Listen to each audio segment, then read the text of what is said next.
विघ्नहर्ता श्री गणेश, श्री गणेश, श्री गणेश। अब हम प्रभु श्री सत्यनारायण कथा का 5वां अध्याय सुनेंगे। व्रत कथा के इस अंतिम अध्याय में हम किसकी कथा सुनेंगे ब्रह्मदेव? ये 5वां अध्याय तो उसको लेकर है जो पूजा में सबसे महत्वपूर्ण है। क्या होता है वो?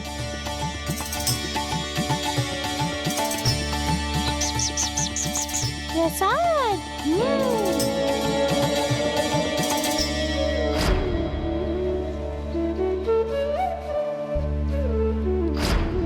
मैंने दीदी देवसेना से सीखा है कि प्रभु को प्रसाद में क्या समर्पित करना चाहिए, उससे भी कहीं अधिक महत्वपूर्ण है प्रभु के प्रति अटूट श्रद्धा।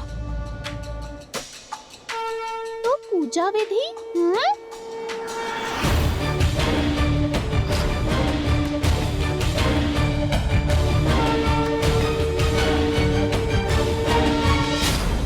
पूजा विधि से अधिक महत्व है प्रभु के प्रति अटूट आस्था का, और ये मैंने बहन वल्ली से सीखा है। पुत्री, तुम दोनों ने सर्वथा उचित कहा है, किंतु यदि मैं तुमसे पूछूं कि भक्त और भक्ति में कौन अधिक महत्वपूर्ण है, तो तुम्हारा क्या उत्तर होगा?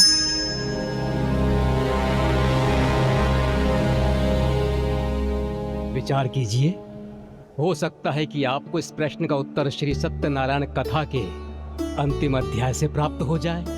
सभी अन्य कथाओं के समान जिनकी ये कथा है, क्या वो भी हमारे मध्य है? हाँ है। उनका नाम है वैवस्वत मनु।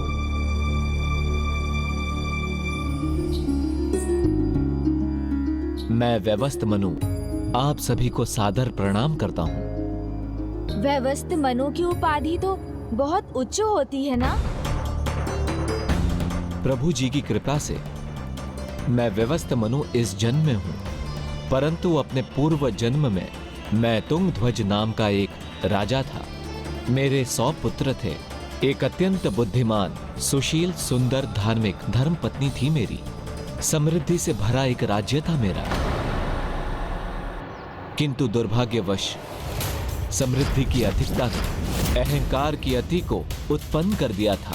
महाराज तुंगध्वज की जय! महाराज तुंगध्वज की जय!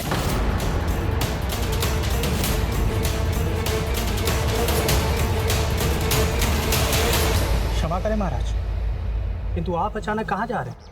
मैं राजा तुंगध्वज हूँ। मुझे किसी को बताने की आवश्यकता नहीं है कि मैं कहाँ जा रहा हूँ। क्षमा महाराज, क्षमा। मैं आपको रोक नहीं रहा हूँ महाराज, बल्कि आपको स्मरण करा रहा हूँ। आज दुखी प्रजाजनों की विनती सुनने का दिन है। अगर इनकी विनती सुनने लग गया तो मेरा दिन बीत जाएगा। मंत्री जी महाराज। मेरे 100 पुत्र हैं, ये सुनेंगे इनकी विनती। पुत्रों, ना ही इनका स्पर्श करना और ना ही इनसे कुछ लेना, बस सुनकर ये निर्णय लेना कि तुम्हें इनकी सहायता करनी चाहिए या नहीं।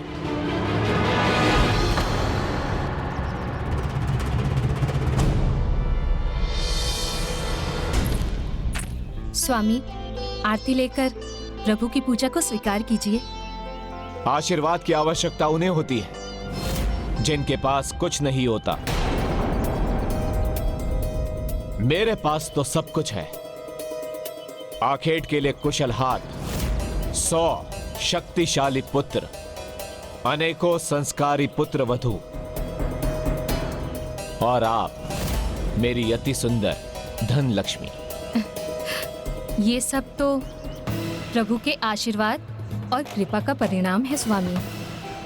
हमें उनकी पूजा करके अपने अच्छे सौभाग्य के लिए उन्हें निरंतर धन्यवाद देना चाहिए।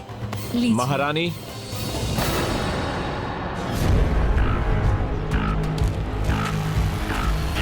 प्रभु की पूजा की अवहेलना करना उचित नहीं है स्वामी। ये आपने उचित नहीं किया। अहंकार हमें सही का भ्रम उत्पन्न कराता है और मैं वो सब करता चला गया जो मैं सही मानता था, पर अहंकार के कारण मुझसे बहुत बड़ी भूल हो गई थी।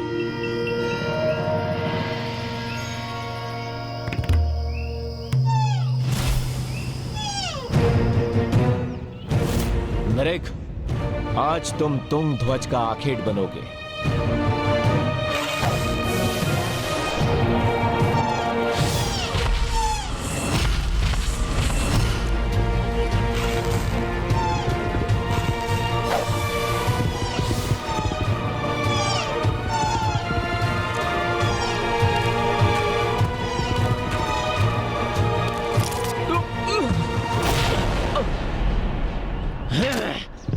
मूर्ख मृग, एक बार जो मैं निर्णय कर लेता हूं तो कर लेता हूं, उसके बाद मैं स्वयं भी नहीं बदलता, फिर चाहे परिणाम कुछ भी हो। मृग, मैं तुम्हारा आखेट निश्चित रूप से करूंगा।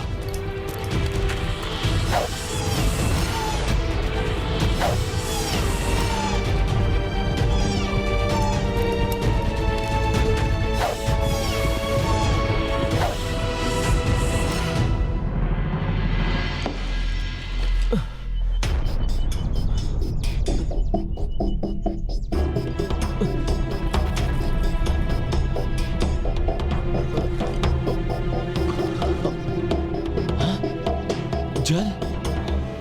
ये जल कहां गया? यहां तो कोई जलाशय भी नहीं है। आज का दिन ही बुरा है। पहले मंत्री ने टोका, फिर रानी ने टोका, और अपना आखेट कर सका, और प्यास बुझाने के लिए जल भी नहीं है।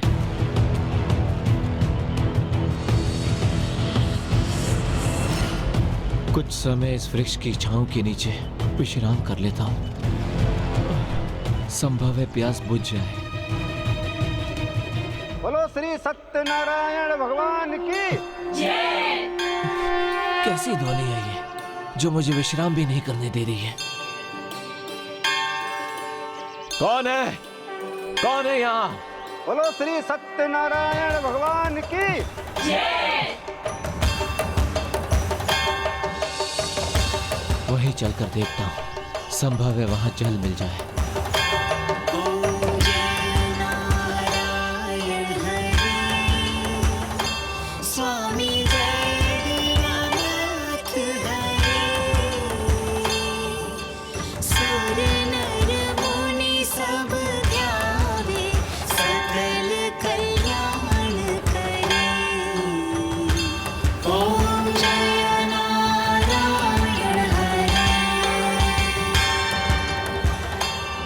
यहाँ तो जल होना ही चाहिए।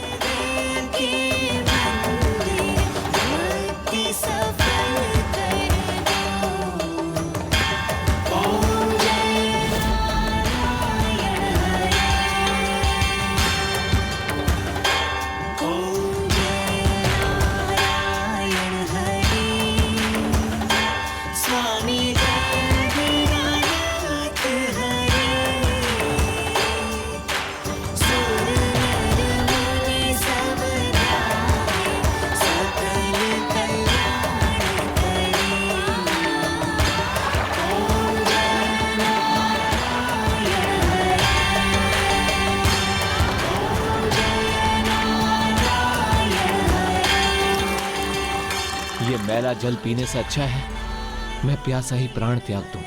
बोलो सत्यनारायण भगवान की जय। महाराज,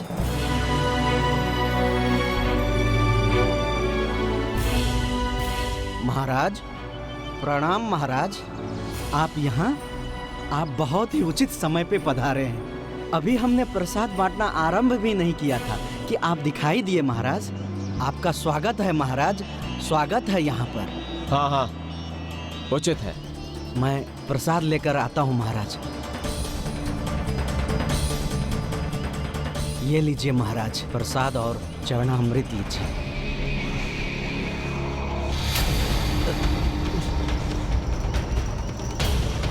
तुम खड़ी क्यों?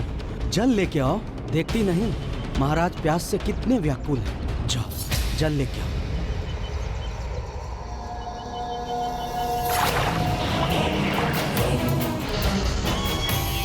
लीजिए महाराज, जल ग्रहण कीजिए।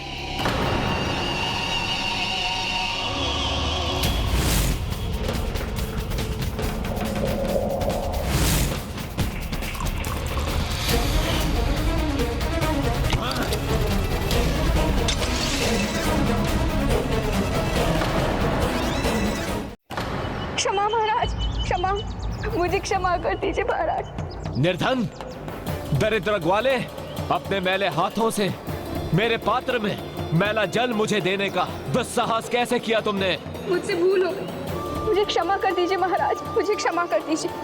आपने उचित कहा महाराज, आप राजा हैं, हम निर्धन ग्वाले, किंतु इसमें मेरी पत्नी का कोई दोष नहीं है।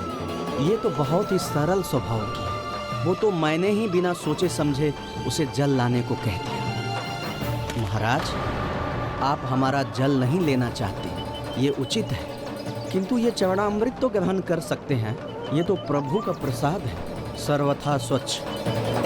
किंतु इसे तैयार तो तुमने अपने हाथों से किया है। तुझ हो तो अपने स्थान को समझो। महाराज को प्रसाद देकर अपनी मर्यादा को लांघने का प्रयास मत करो। आपने उचित कहा महाराज, हम तुच्छ हैं, आप उच्च हैं, ये उचित है, किंतु ये प्रभु का प्रसाद तो तुच्छ नहीं है ना महाराज। प्रभु के प्रसाद का अपमान स्वयं प्रभु का अपमान है। ऐसा मत कीजिए महाराज, ये उचित नहीं है। ओ, तो अब तुम मुझे उचित अनुचित समझाओगे? मुझे चेतावनी दोगे? नहीं महाराज, मैं भला ऐसा दुस्साहस कैसे कर सकता हूँ? ये आपकी इच्छा है। प्रभु का प्रसाद स्वीकार करके प्रभु सत्यनारायण भगवान का आशीर्वाद प्राप्त कीजिए अथवा नहीं। मुझे कोई आवश्यकता नहीं है किसी आशीर्वाद की। आशीर्वाद तुम जैसे तुच्छ निर्धन लोगों को शोभा देता है, जिसके पास कुछ नहीं। मेरे पास तो सब कुछ है।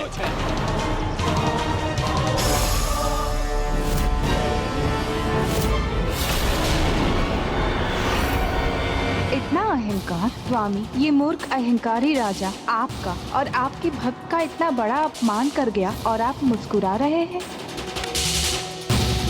अभी उसे ज्ञात ही नहीं कि उसने क्या कर दिया है, किंतु जब उसे अपनी भूल का ज्ञान होगा तब वो जो चुनाव करेगा वो उसके लिए अत्यंत महत्वपूर्ण होगा।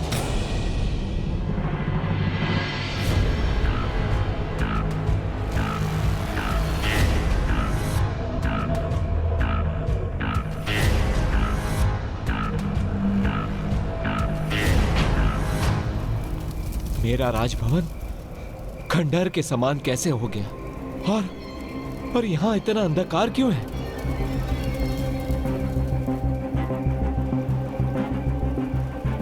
जहां प्रतिदिन सहस्त्रों दीपक जगमगाते थे, वहां एक भी दीपक की लौ नहीं।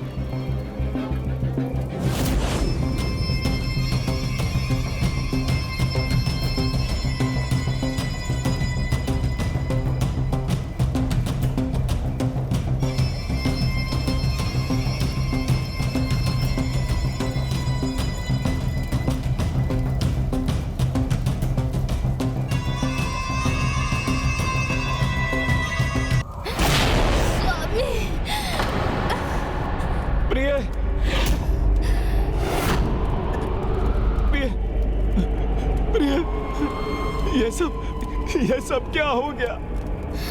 विद्रोहियों का आक्रमण हुआ। वो हमारे राज्य की धन संपत्ति ही नहीं लेकर गए, उन्होंने हमारी पुत्र वधुओं का भी हरण कर लिया। एक माँ के सामने अपने पुत्रों की ये दुर्दशा मुझ पर जो बीती वो आप नहीं समझ सकते। नहीं समझ सकते। मैं कितना भागा हूँ। यहाँ आक्रमण हुआ और मैं अपना परिवार,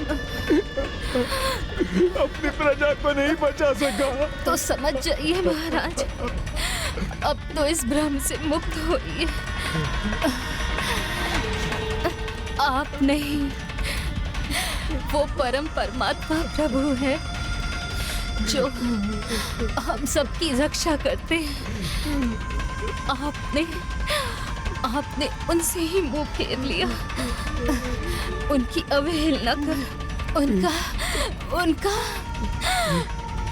उनका अपमान करके चले गए। मैंने सब कुछ खो दिया है। मुझे कोई आवश्यकता नहीं है किसी आशीर्वाद की।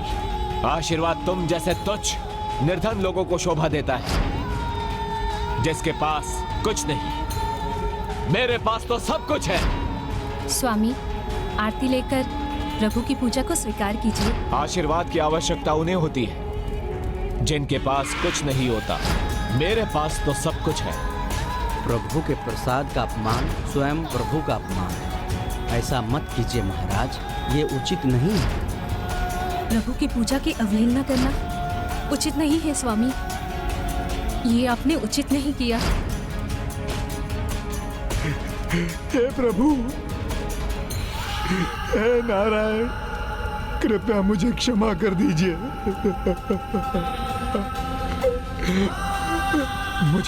मुझे जाना पड़ेगा। मैं आपका अपराधी हूँ प्रभु, मुझे क्षमा कर दीजिए प्रभु। भूल हुई है मुझसे, बहुत बड़ी भूल हुई है मुझसे, मुझे क्षमा कर दीजिए प्रभु। हे नारायण हरि, मुझे क्षमा कर दीजिए। हमारे सभी पुत्रों का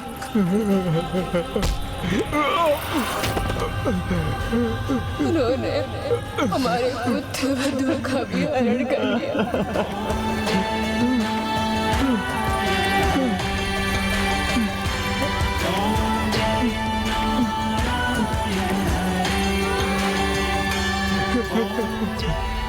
हे प्रभु, प्रभु मुझे क्षमा कर दीजिए। मुझसे बहुत बड़ी भूल हो गई प्रभु, मुझे मेरी भूल के लिए क्षमा कर दीजिए। प्रभु मुझे क्षमा कर दीजिए, मुझे क्षमा कर दीजिए। मुझसे बहुत बड़ी भूल हो गई, मुझ पर दया कीजिए प्रभु।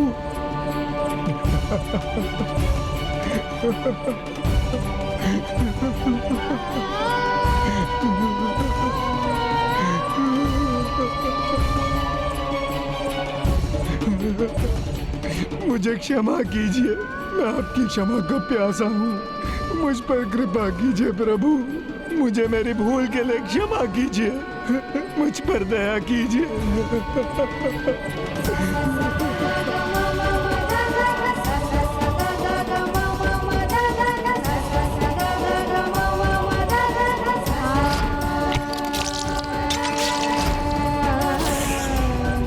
मुझे कोई आवश्यकता नहीं है किसी आशीर्वाद की।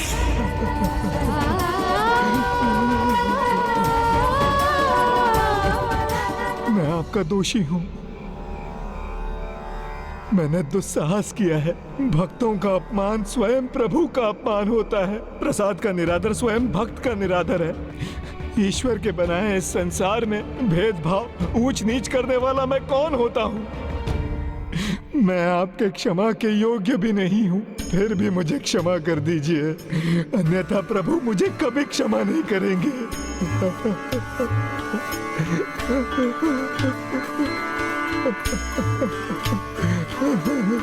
महाराज, हम तो सीधे साधे लोग हैं, आपकी प्रजा है। हम आपको क्षमा दान देने वाले कौन होते हैं? वो स्थान तो प्रभु का है। आप उनका प्रसाद स्वीकार कीजिए, फल अवश्य प्राप्त होगा आपको। ये लीजिए महाराज, चरणामृत लीजिए।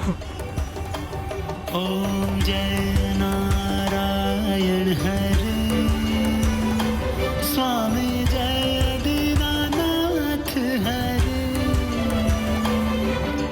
सुर नर मुनि सब ध्यान, सकल कल्याण करे। ओम जय नारायण हरे, मेघवर्ण तुम सुंदर पीतांबर राजे, स्वामी पीतांबर राजे, कमल नयन चतुरानन, हाथ चक्र साजे। ओम जय नारायण हरे। मुझसे जो भी दोष हुए हैं मैं उनका प्रायश्चित करूंगा, आपके भक्तों का सदा सम्मान करूंगा। सदा सत्यनारायण व्रत कर मैं आपकी कथा का श्रवण करूंगा प्रभु। मैं आज आपको साक्षी मानकर ये प्रण लेता हूं प्रभु।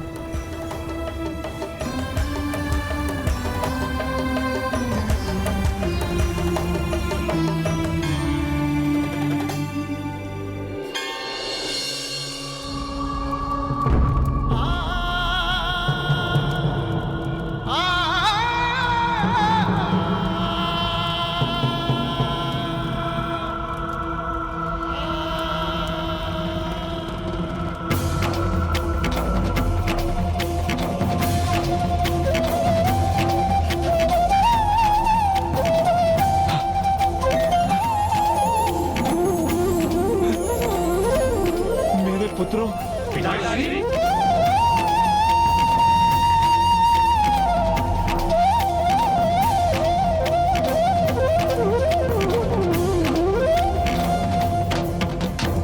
हे प्रभु, आपकी लीला अपार है। हे दया निधान, आपकी इस दया के लिए कोटि कोटि धन्यवाद।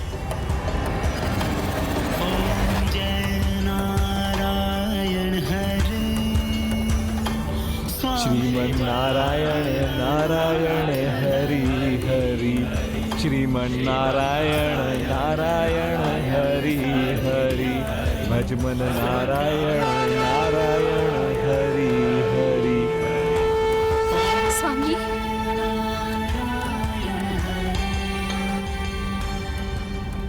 प्रिय स्वामी, ये सब कैसे? तुम तो। हाँ स्वामी, बहुत बुरा स्वप्न जैसे सत्य हो गया था।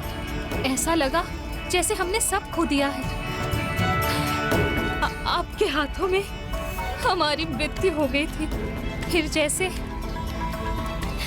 प्रभु का चमत्कार हो गया, हमारी आंखें खुली और सब कुछ पहले जैसा हो गया। हाँ देवी, ये सब असत्य है। उचित कह रही थी आप। एकमात्र प्रभु ही सत्य है। उनका नाम सत्य है, उनकी कृपा सत्य है, उनका व्रत सत्य है। वो है ही श्री सत्यनारायण हरि। इसीलिए आज से मैं नियमित रूप से श्री सत्यनारायण व्रत करूंगा और प्रत्येक बृहस्पतिवार को उनकी पूजा करूंगा। अवश्य स्वामी। श्रीमन नारायण नारायण हरि हरि, श्रीमन नारायण नारायण हरि हरि, भजमन नारायण नारायण हरि हरि। और यहाँ मुझे एक सीख प्राप्त हुई कि जब भगवान की दृष्टि में हम सब मनुष्य एक समान हैं, हम सब उनकी एक संतान हैं और उन्होंने किसी भी आधार पर हमसे भेदभाव नहीं किया। धन, संपत्ति और निर्धनता के आधार पर मैंने उनसे भेद की। ये मेरी बहुत बड़ी भूल थी।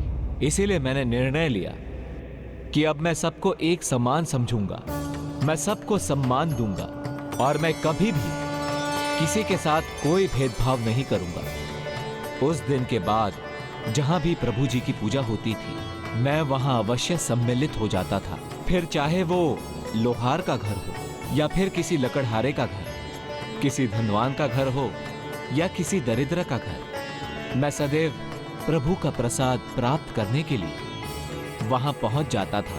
क्योंकि प्रसाद का अर्थ ही है प्रभु का साक्षात दर्शन। और स्वयं मैं भी सत्यनारायण जी की पूजा नियमित रूप से करने लगा और उसी के फलस्वरूप मुझे इस जन्म में वो उपाधि मिली जो स्वयं ब्रह्मदेव और देवराज इंद्र के समान अत्यंत श्रेष्ठ है।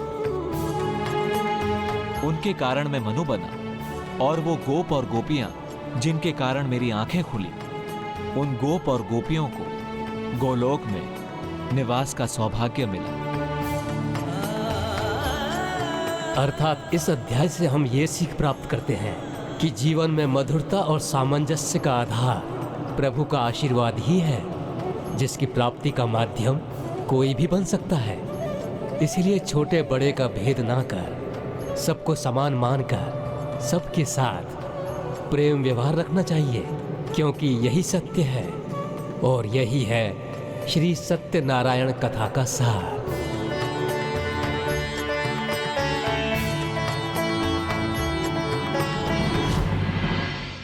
पांचवें अध्याय के समापन के साथ श्री सत्यनारायण कथा यहीं समाप्त होती है। इति श्री रेवा खंडे श्री सत्यनारायण व्रत कथा नाम पंचमो अध्याय समाप्तम। बोलो श्री सत्यनारायण भगवान की।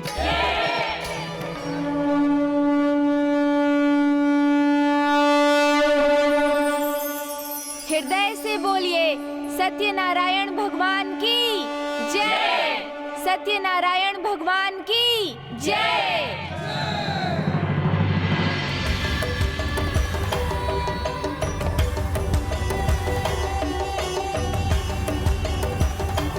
ओम जय नारायण हरे, स्वामी जय दीनानाथ हरे। सुर नर मुनि सब ध्यान, सकल कल्याण करे। ओम जय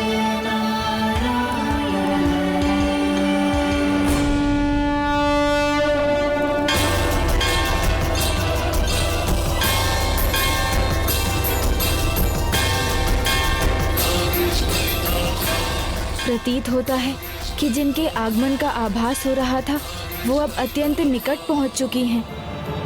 कमल नयन चतुरानन, हाथ चक्र साजे।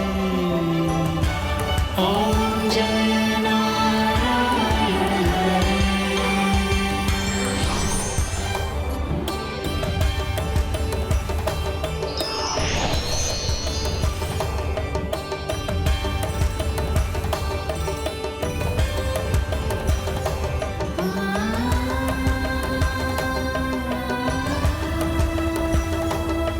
हम सभी का प्रणाम स्वीकार करें। हे प्रभु श्री सत्यनारायण। आप सभी का कल्याण हो। इस व्रत कथा के सफलता पूर्वक संपन्न होने के कारण कैलाश में अब सद्भाव का वातावरण निर्मित होगा एवं परिवार में शांति स्थापित होगी। और अब ऐसा ही होगा, जहां भी मेरे इस व्रत का श्रद्धा पूर्वक पालन होगा वहां समृद्धि आएगी, परिवार में आपसी समझ बढ़ेगी, अधूरे कार्य संपन्न होंगे।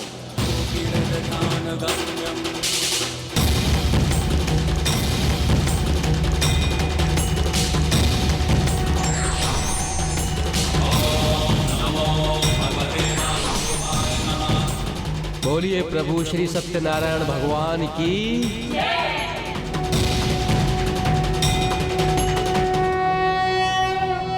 शान्ताकारं भुजगशयनं पद्मनाभं सुरेशं विश्वाकारं गगनसदृशं मेघवर्णं शुभांगं लक्ष्मीकान्तं कमलनयनं योगिर्ध्यानगं। सबने प्रसाद ग्रहण कर लिया, अब हमें आज्ञा दीजिए। भयहरं सर्वलोकैकनाथं।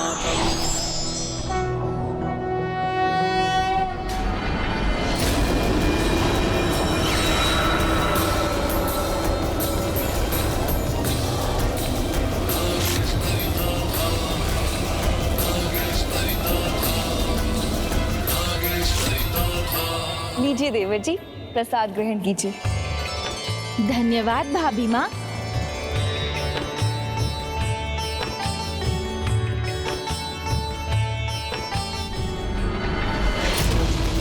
कोई है, कैलाश के द्वार पर कोई है।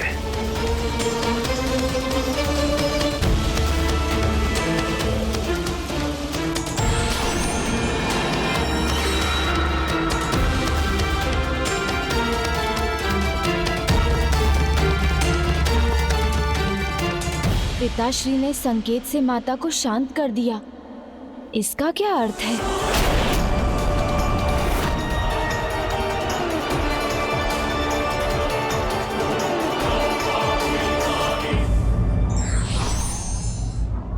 अहंकार व्यक्ति को प्रभु से दूर करता है एवं नम्रता और श्रद्धा व्यक्ति को प्रभु की कृपा का पात्र बनाता है।